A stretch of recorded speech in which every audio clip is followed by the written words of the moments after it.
The world of professional wrestling had a tremendously chaotic year. Several prominent wrestlers and nearly all of the major wrestling promotions had to deal with a slew of controversies, surprises, and setbacks. As the year is coming to an end, it seems that most of these promotions are just about ready to wipe the slate clean and look forward to the new year optimistically. But this video will do the opposite. Today, let's shine a light on all of the big events that made 2022 one of professional wrestling's craziest years. Before we begin, I need to get something out of the way. If you've ever heard of professional wrestling before, you've probably associated it with the WWE since they've been the primary wrestling promotion for most English-speaking audiences for quite some time. However, in 2019, a new wrestling promotion began named All Elite Wrestling. From its inception to 2022, this new promotion was very well received by most wrestling fans. In the last few months of 2021, they were even able to sign big stars from the WWE who were former world champions like Adam Cole, Bryan Danielson, and CM Punk. It looked like 2022 would be AEW's year, which leads us to the first piece of big news in March when they finalized a deal to purchase Ring of Honor. ROH was an independent promotion that had been slowly dying in recent years, though had a storied legacy with wrestlers from almost any promotion having some connection to it. Though at the time this acquisition was seen as a good move, in practice it actually created an array of issues AEW had to deal with for the rest of the year.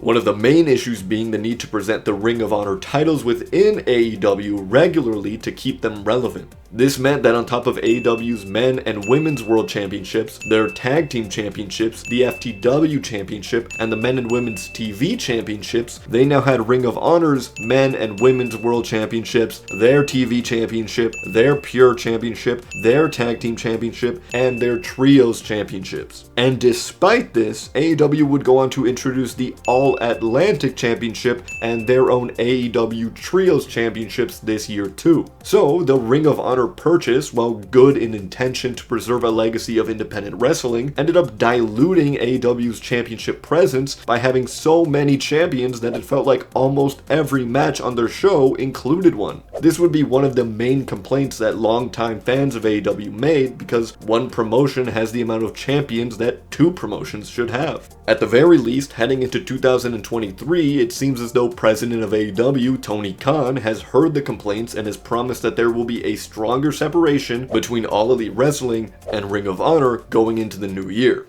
Moving on to April, the WWE hosted their biggest event of the year, WrestleMania. There were a multitude of different surprises at this event, and any one of them could really be their own section of this video. To start though, Vince McMahon at 76 years old has his own match against Pat McAfee, a former football punter. This match was actually made official during Vince McMahon's visit to Pat McAfee's podcast where he made the offer for a match. At first, McAfee believed it would be against McMahon's protege, Austin Theory, but ended up beating him and then facing McMahon afterwards. Then, Stone Cold Steve Austin, a legend from the renowned Attitude Era of the WWE, returned after months of being called out by Kevin Owens. The location of this WrestleMania was in Texas, Austin's home state, so of course, Austin came down and beat him in a match, his first since retiring in 2003. And finally, in the lead up to WrestleMania, Seth Rollins was demanding a match on the show. When he was finally given one, he was told his opponent would be a surprise. After months of speculation, Cody Rhodes was revealed as his opponent on the night during his entrance. This was huge because Cody Rhodes was a former WWE wrestler who had left the company back in 2016 and later became one of the founders of All Elite Wrestling in 2019. He had been the first major AEW star to jump ship from AEW to the WWE, and as a founder, it was a devastating blow to the growing promotion. Cody Rhodes would go on to defeat Seth Rollins and would, for a few months, continue a rivalry against him, but we'll get to more details on that soon. Moving on to May, we're going to get into another wrestling promotion, New Japan Pro Wrestling, the largest wrestling promotion in Japan. Now, to get a full grasp onto this story, we'll have to rewind a little bit to one of New Japan's largest events, the G1 Climax, one of the biggest and most competitive professional wrestling tournaments in the world. Here, Kota Ibushi, a fan favorite and one of the promotion's biggest stars, suffered from a dislocated shoulder. Rather than getting an operation, he chose to take a longer period of time to heal instead. Despite this, New Japan announced that he'd appear at the New Japan Cup, though after speaking with Ibushi, they retracted their statement. Following this, Ibushi goes through a series of cryptic tweets about not feeling ready to wrestle yet, wanting freedom, and disappointment about how things were being run. Things blew up in May, however, as he began to tweet about several of his frustrations in New Japan. He stated that he didn't want to work in a place that was unreasonably harsh on their employees and wanted to expose the bosses that sexually harassed and abused their power. Although Ibushi's future in wrestling and with New Japan is uncertain right now, this series of tweets was very surprising. You'll find that wrestlers feeling exploited or taken advantage of is one of the biggest threads throughout this year, because although this was a big piece of drama by one of wrestling's most respected and talented stars, it was quickly overshadowed by what happened soon after in the month of May. Let's talk about something else that occurred at WrestleMania this year. Sasha Banks and Naomi, two popular professional wrestlers in the WWE, had won the Women's Tag Team Championships. The two are good friends outside of the business and had seemed to be set for a successful and competitive title reign to revive a basically dead women's tag team division. However, on May 16th, the two reportedly walked into the office of WWE's head of talent relations and left the tag team titles on his desk and left the building.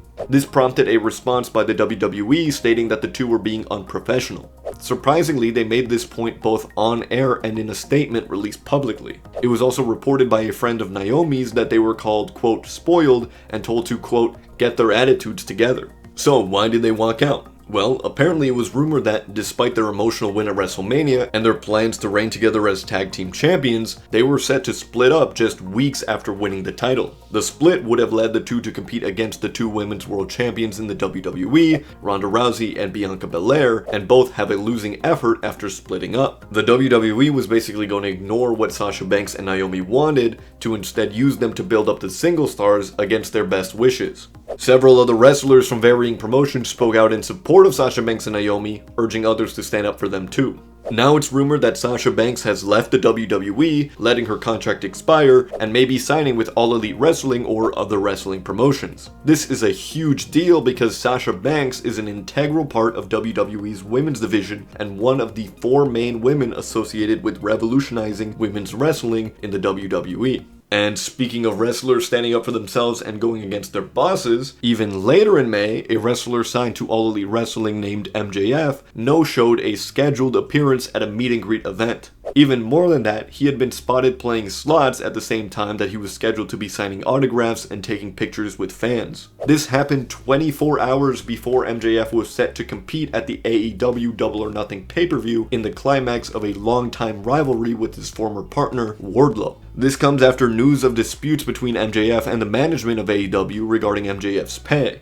MJF believed that he was not being compensated for the caliber of star he was, as he was pulling in high ratings whenever he was on the show, and despite this, he was being paid far less than other stars who were being brought in. AEW offered to have him sign a contract extension for more pay, but MJF rejected this offer and instead wanted to be paid more without having to sign an extension on his contract, which would end on January 1st, 2024. What added even more tension was that a plane ticket under MJF's name was bought, which would have flown him out of the state before the pay-per-view. But on the day of the pay-per-view, MJF did eventually show up for his match and had a failing effort against his former partner. But by then, most people didn't really care about that match and wanted to know more about MJF's future within the company. Later, after a television appearance the next week, he would be out of action until he and AEW reportedly agreed on a deal that would have him make, quote, top performer levels of money without him having to sign an extension. Since then, he's become AEW's world champion and continues to be one of the promotion's biggest stars. Speaking of the AEW Double or Nothing pay-per-view, another huge moment for AEW was CM Punk winning the World Championship at this event. CM Punk is a professional wrestling legend who had recently returned to the sport after a 7-year hiatus. Unfortunately, he was injured shortly after winning the championship, and rather than vacating it, he would hold onto it while he recovered. And while he recovered, an interim champion would be put in place, and they would later face off to unify the titles. But we're gonna get back to that in a second. Now let's get back to Cody Rhodes in the WWE. On June 5th, one of the craziest matches took place. The WWE Hell in a Cell match between Cody Rhodes and Seth Rollins. Now originally, this would be nothing more than just one chapter of Cody Rhodes and Seth Rollins' rivalry. However, in the week leading up to the pay-per-view, Cody Rhodes suffered from a torn right pectoral muscle. That week, Cody Rhodes was unable to compete, which led many to speculate that the same would occur on the pay-per-view. But Cody Rhodes had other plans and decided that despite the injury, he would walk into Hell in a Cell and compete in the match. There was a wave of silence that fell over the crowd when the injury was revealed. It was both scary and awe-inspiring that he would be willing to wrestle in the state that he was in. Regardless, Rhodes went on to compete in his 25-minute match despite the injury and eventually won. Now, as we continue into mid-June, let's talk about Vince McMahon. Now, you may have heard of this piece of news even if you're not a fan of professional wrestling due to how shocking it was. If you didn't know, Vince McMahon has been running the WWE since the 1980s. However, 40 years later, at the age of 76, he retired from the business. Now, if you read his tweet about his retirement, you can see that it's, well, firstly very short and direct, but you may also assume that it was done of his own volition. However, it was quite the opposite. Before he officially stepped down, there were several sexual misconduct claims made about Vince McMahon. It was reported by the Wall Street Journal that he had agreed to pay more than $12 million in hush money to keep these allegations from coming to light for 4 different women. This led to Vince McMahon's decision to step down amid the investigations and controversy that had been spurred on by how far spread the news was becoming. Since then, his daughter, Stephanie McMahon, and former WWE president Nick Khan have become co-CEO, and Vince McMahon's son-in-law, Triple H, has taken over as the head of creative. This has started an entirely new era within the WWE as, for the first time in 4 decades, the creative decisions are no longer primarily being handled by Vince McMahon. He has been a synonymous part of the WWE for a long time, and has created some of their best and worst moments.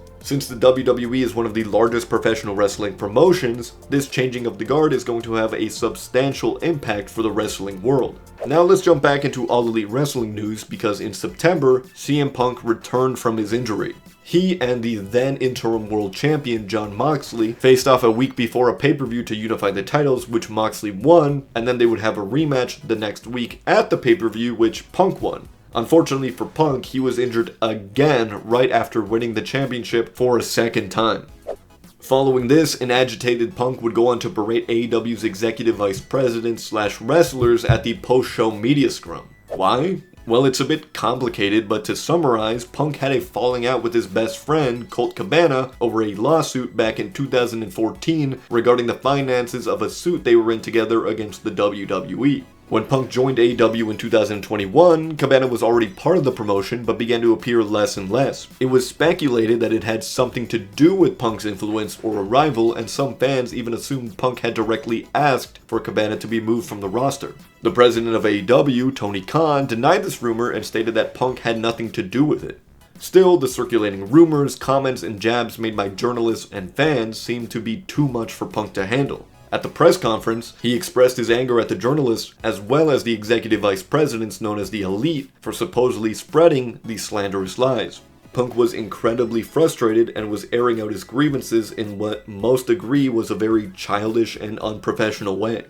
Later, the Elite made their way to his locker room with AEW's chief of legal to deal with the issue, but things turned to violence quickly. All sides report that Punk was the first to swing, taking issue with the Elite for apparently making an abrupt and aggressive entrance, though others claim that while they did enter upset, they weren't being physically aggressive first.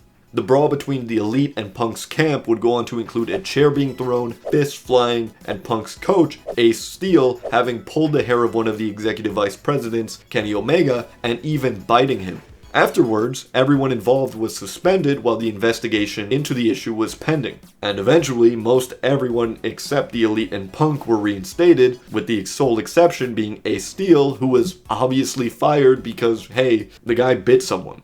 Once the investigation did end, the Elite returned to in-ring action, and Punk seemed to be waiting for his contract to be bought out, as his time in AEW seems to be coming to a close. And speaking of coming to a close, the year is too, with a little bit more drama in WWE. However, this time it's in their developmental brand, NXT. Now, back in October of 2021, a wrestler by the name of Mandy Rose won the NXT Women's Championship and seemed to be set to lead the division in its new era. She held the championship for over 400 days, and heading into December seemed set to defend it further into the new year. However, on December 13th, on a random showing of NXT, she was defeated defeated for the championship in a match that had very little build-up, rivalry, or fanfare surrounding it. For a reign that long, it was incredibly strange for it to end so abruptly. So why did it happen? Well, back in August of 2022, Mandy Rose began posting premium adult content on a site known as Fantime. Later on in December, before her match, a few of these pictures began to leak onto Twitter and other platforms, which eventually made its way to Matt Bloom, the head trainer of WWE's Performance Center. He then went ahead and notified the Senior Vice President of Talent Development Creative in NXT, Shawn Michaels. This would then eventually lead to her release. It hadn't been a secret that she ran this profile on Fantime, though apparently the management of NXT deemed it necessary to release her now rather than before, or had perhaps just been unaware of its existence for 4 months. Regardless, Mandy Rose's agent reported that, despite her release, she had already made $500,000 since her release just a few days afterwards. So, in the end, I guess she would go on to have a very Merry Christmas, despite losing her championship and being released from the company. If you'd like to see more wrestling videos like this, feel free to subscribe, have a great day, and have a Happy New Year.